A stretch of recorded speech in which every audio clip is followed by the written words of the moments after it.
நீங்க ராயப்பரை எடுத்துக்கொள்ளுங்க, யூதாசையும் எடுத்துக்கிறீங்க. சரியா? 2 பேரும் இயேசுடைய சீடர்கள் தான். 2 பேருமே இயேசுடைய அன்பை புறக்கணித்தவர்கள் தான். சரியா? ஒருத்தர் இயேசுவை காட்டி கொடுத்தார் அப்படின்னா இன்னொருத்தர் என்ன பண்ணாரு? இயேசுவை மறுதளித்தார். 2 பேருமே மீட்பின் திட்டத்துக்குள்ள வர்றவங்க தான்.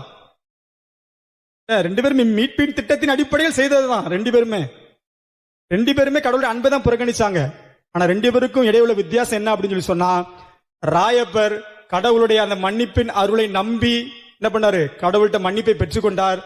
யூதாஸ் என்ன பண்ணா?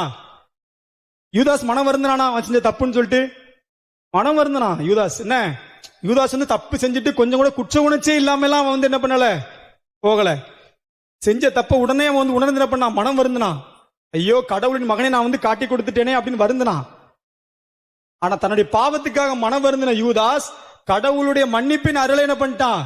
புறக்கணிச்சிட்டான். பாவம் சங்கீதனை பண்ணாம இருக்கிற மக்கள்ல 90% பேர் நீங்க பாவி அப்படிங்கறத ஏற்றுக்கொள்வீங்க. வாழ்க்கையில பாவம் உங்களை பிடிச்சிட்டு இருக்கிறதெல்லாம் என்ன பண்ணுவீங்க? ஒரு வழியாக உணரதான் செய்வீங்க.